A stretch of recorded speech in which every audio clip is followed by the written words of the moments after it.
always wanted to be a teacher. In high school, I was in Future Teachers organization and talked with my teachers, and Emporia State University, which was then called the Teachers College, Kansas State Teachers College, was where a lot of friends were attending, and my brother was there, and so it was just never a question. I was going to be a teacher, so I did that. I taught in Raytown, Missouri, and Lawrence, Kansas, and at the laboratory school at the Teachers College. Because I was an elementary teacher, you know, children are so expressive, and you can see on their faces when they get it, something you're trying to explain, and that, I think that's what I loved, was seeing their eyes light up when they learned something new and they understood it and all that. It was just really fun. I didn't know what I wanted to do, but what I did pretty well when I was in high school was write. So I wrote for the high school paper, had my own column. And when I went to community college, I got involved in journalism. I decided maybe journalism would be my major. So I took a lot of journalism courses. I was on the paper. I was the editor of the paper. I had my own column in college and very much loved it. But during that period of time, I also did some work through our church in the area of youth work. And I discovered that, and I rather enjoyed that as well. And so I had a youth group that was something that I enjoyed, and I think the kids did too.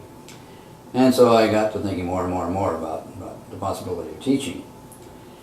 So I transferred over to the University of Arizona State, and I decided to go ahead and major in education, make journalism my minor, and majored social studies and journalism. So that's what I did, and I was in the military. I got the advanced ROTC program, so I was commissioned and went into the Army. And I did a lot of teaching in the Army. It's one of the things that of course, all of us who were leaders had to do, so we taught quite a few classes, and I rather enjoyed that. And so working with the kids and the military instruction and that sort of thing, you know, teaching might be okay. And so I decided to, after I got out of the Army, I decided to go ahead and get a master's degree right away.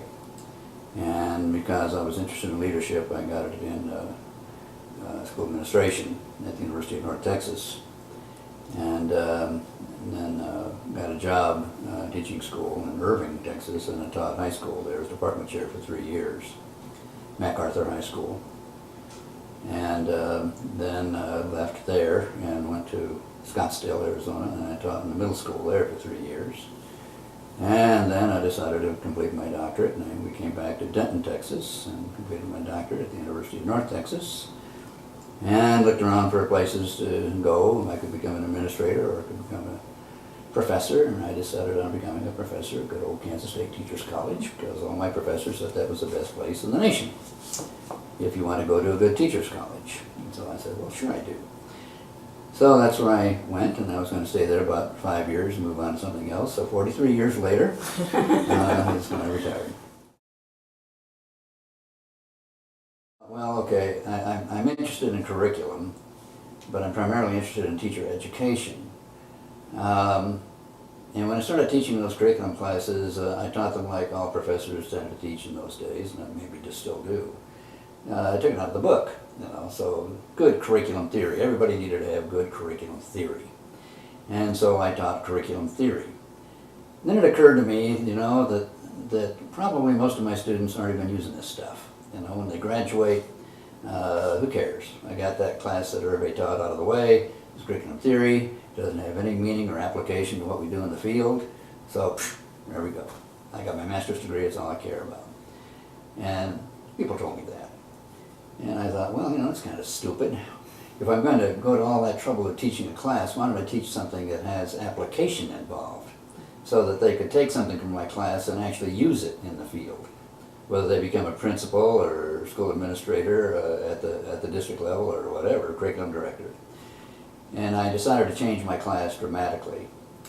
So instead of just taking things out of the book and teaching curriculum theory, I started to go out and find out what people really have to do in the field in order to make curriculum work. And I learned a lot, and I had friends. Hadn't met Carol yet, but I met one of Carol's friends, a lady by the name of Kay Tagg, who was an administrator in Emporia. And her associate there was a fellow by the name of Dan Lumley. And the three of us started to look into this, because at that time, this was the 1970s, I mean, you know, late 1970s, early 1980s, everybody was interested in how to improve the quality of schools. It was right around the Nation at Risk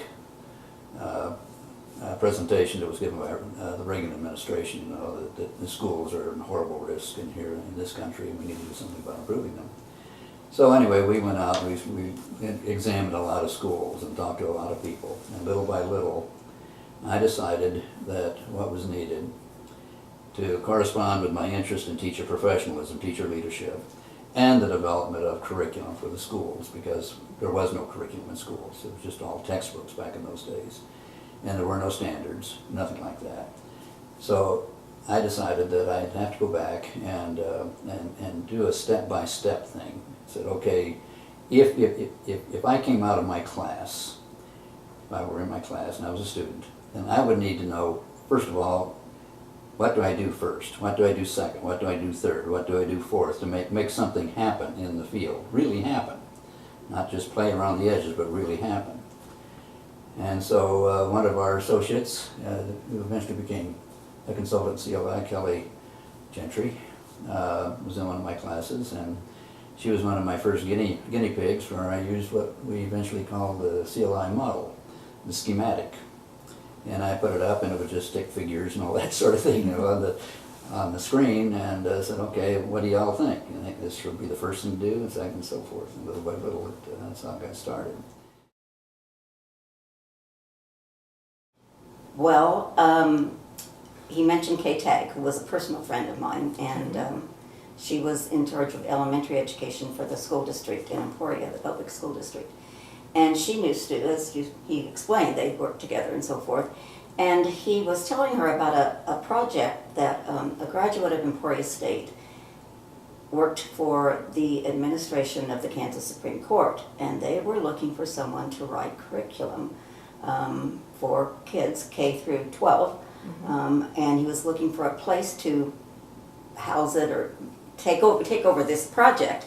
And so he came to Emporia State, and Stu ended up being the director of that. And he said, well, I need someone who knows education and who can write, and this is going to be about law. And Kay said, well, I have just the person for you. So she gave him my name, and I went up to meet him, and there you go. The rest is history.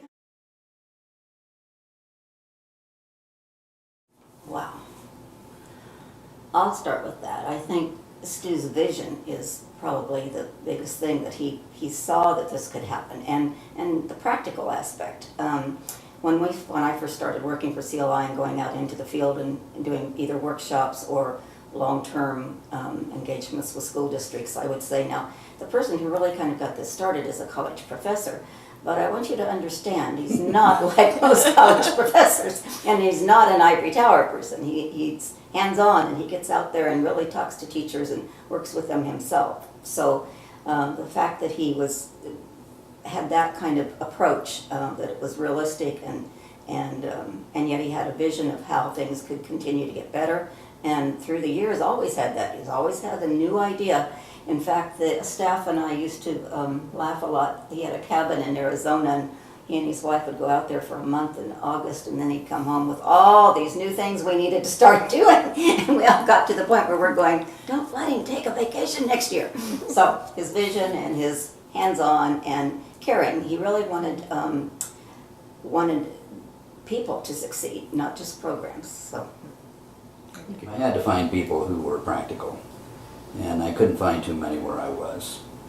Carroll was a major exception.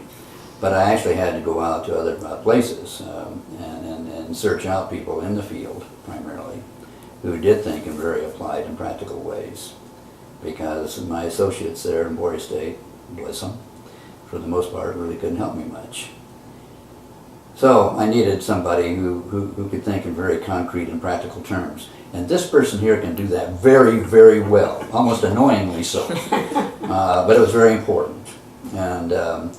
And she would ask the questions that would make things even more practical. And she would test me all the time. And that's what we really needed then, and we still need it. We need people who will sit down and say, all right, I understand what you're saying, but I see a hole here, or I see a flaw here, or I see something that probably wouldn't work here. Have you thought about that? And I would say, gosh, I guess I haven't. And then I would be told, well, you better think about that. That's Carol. She does that a lot. Don't you, Carol? I do. You do. So that's why Carol is important.